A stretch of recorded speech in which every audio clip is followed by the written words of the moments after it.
Beaucoup ne savaient pas ce que signifiait être en Jésus-Christ. Beaucoup ne connaissaient ni la liberté ni la délivrance à cause d'une compréhension insuffisante de la mort et de la résurrection de Jésus-Christ, c'est-à-dire de l'aspect représentatif du sacrifice du Seigneur Jésus, en plus de son aspect substitutionnaire.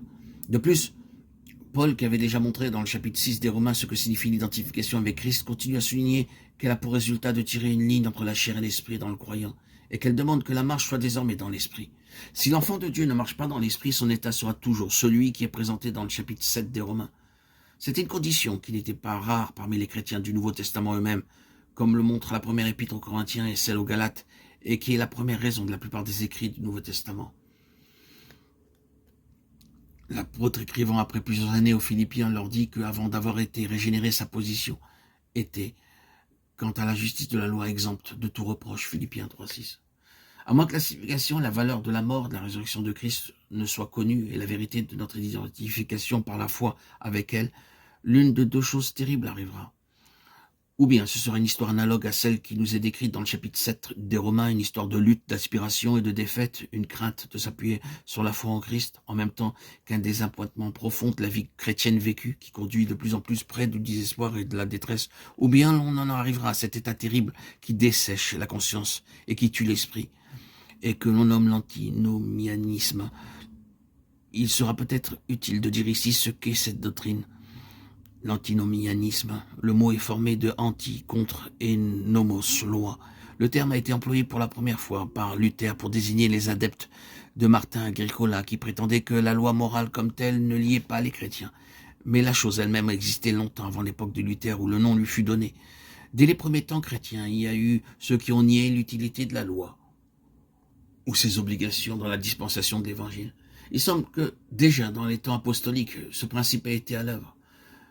Ce que nous font comprendre plusieurs passages des lettres du Nouveau Testament, car dans ces passages, les apôtres y mettent en garde leurs convertis contre les fausses interprétations de leur enseignement, qui seraient une excuse à toutes sortes de dérèglements.